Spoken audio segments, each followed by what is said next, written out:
Hello साथियों, नमस्कार। तो आज हम लोग बात कर रहे हैं हड़प्पा सभ्यता। तो हड़प्पा सभ्यता, इसी को आप सिंधु नदी घाटी सभ्यता कहते हैं या फिर आप सैंधव सभ्यता भी कहते हैं, और इसी को कांस्य युगीन सभ्यता भी कहा जाता है। मतलब हड़प्पा सभ्यता, सिंधु घाटी सभ्यता, सैंधव सभ्यता और कांस्य युगीन सभ्यता इसी का ही नाम है। अब बात करते हैं इसका जो टाइम पीरियड रहा है, तो जो इसका सबसे पीक उच्चतम जो टाइम पीरियड माना गया है, जहां पे ये अपने हायर स्टेज पे थी, तो 2600 ईसा पूर्व से लेके 1900 ईसा पूर्व के बीच इसका सबसे चरम चरमोत्कर्ष काल माना गया है। ठीक है। अब इसे सिंधु नदी घाटी सभ्यता को प्रथम नगरीकरण भी कहा जाता है। पहली ये नगरी सभ्यता भी थी। ठीक है। और कांस्य युगीन सभ्यता कहने का इसका रीजन ये रहा है कि यहाँ पे कांसे का प्रयोग आपको सबसे ज्यादा देखने को मिलता है, और कांसा जो है वो तांबा और टिन के मिश्रण से बनता है। किससे? तांबा और टिन मिलाओगे तो कांसा बन जाएगा। इतना याद रख लेना है। अब बात करते हैं इससे कुछ संबंधित डिटेल की। तो 1921 में ये जो स्थल है पतनग्रस्त अवस्था में मिले थे। ठीक है। अब हुआ क्या था इसके पीछे, कहते हैं जब रेल पटरियां बिछने लगी थी, तो वहां से जो कुछ जो टीले दिख रहे थे, तो वहां से लोग टीलों से ईंटें वगैरह निकालने लगे थे, तभी ये अस्तित्व में आई थी सभ्यता।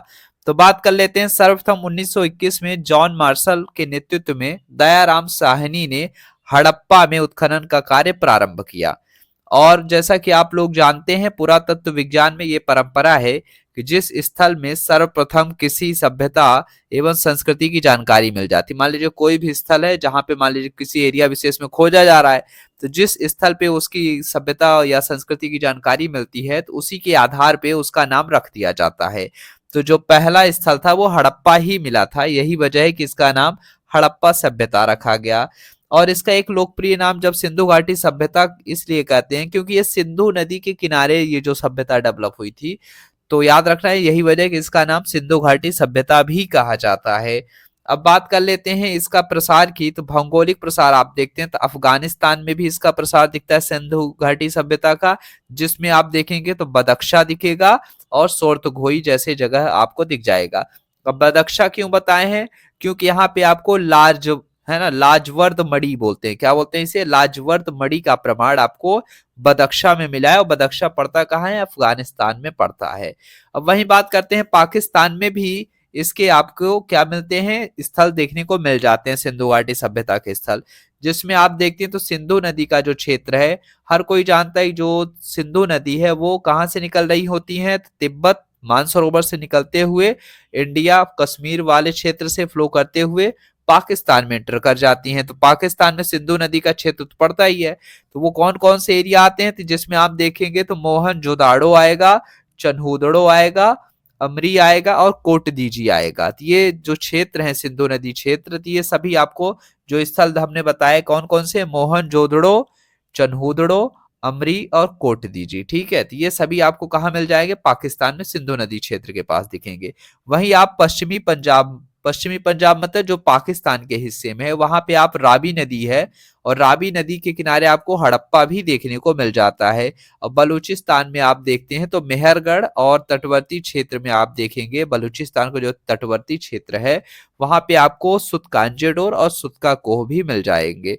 और भारत की बात करते हैं तो भारत में आप लोग जानते ही हैं, पंजाब में रोपड़ मिलेगा, राजस्थान में आपको कालीबंगा देखने को मिल जाता है, जबकि गुजरात का जो कच्छ वाला क्षेत्र, कच्छ का क्षेत्र, वहां पे आपको धौलावीरा दिखेगा और सुरकोतेदा दिखेगा। क्या दिखेगा? धौलावीरा, सुरकोतेदा और देसलपुर मिल जाएगा। वहीं जब हम बात करते हैं गुजरात में ही काठियावाड़ के क्षेत्र की तरफ देखेंगे, तो वहां पे आपको लोथल दिखेगा जहां पे बंदरगाह के साक्ष्य मिलते हैं, रंगपुर दिखेगा, रोजदी दिखेगा। क्या दिखेगा? रोजदी, और साथ ही साथ प्रभास पाटन। कौन कौन सा काठियावाड़ में? लोथल, रंगपुर, रोजदी, प्रभास पाटन। हरियाणा की बात करें तो हरियाणा में आपको दिखता है राखीगढ़ी और बनावली। क्या दिखेगा हरियाणा में? राखीगढ़ी और बनावली मिल जाएंगे। और महाराष्ट्र की बात करते हैं तो महाराष्ट्र में आपको दिखता है दैमाबाद, और जम्मू कश्मीर में आपको दिखता है मांदा, और उत्तर प्रदेश में दिखता है आपको आलमगीरपुर। ठीक है। तो इतना याद रख लेना है। तो भारत के कौन कौन से राज्य हैं? तो जिसमें आप पंजाब देखते हैं, राजस्थान देखते हैं, गुजरात देखते हैं, हरियाणा देखते हैं, महाराष्ट्र, जम्मू कश्मीर और उत्तर प्रदेश का आलमगीरपुर आप देखेंगे। तो आलमगीरपुर जो स्थल है वो उत्तर प्रदेश में आता है। ठीक है। तो आई थिंक आप लोग को ये चीजें क्लियर हो गई होगी। तो हमने क्या देखा, सिंधु नदी का जो नाम है, साथ ही साथ उसका टाइम पीरियड जो 2600 ईसा पूर्व से लेके 1900 ईसा पूर्व तक इसका सबसे पीक टाइम माना जाता है, वो देखा। हाँ, इससे पहले प्री हड़प्पा रहा है, हम उसकी भी बात कर लेंगे। लेकिन याद रखना है, जो आपका हड़प्पा सभ्यता है वो प्रोटो हिस्ट्री का पार्ट है। किसका पार्ट है? Proto history. अब प्रोटो हिस्ट्री होती क्या है? तो आप कह सकते हैं कि आद्य इतिहास, प्रोटो हिस्ट्री को हिंदी में आद्य इतिहास बोलते हैं। तो आद्य इतिहास वह इतिहास है जहां लिपि तो है किंतु अभी पढ़ी नहीं गई है। ठीक है, इतना याद रख लेना है। तो आप क्या बोलोगे? हड़प्पा सभ्यता प्रोटो हिस्ट्री का पार्ट है। ठीक है, इतना याद रख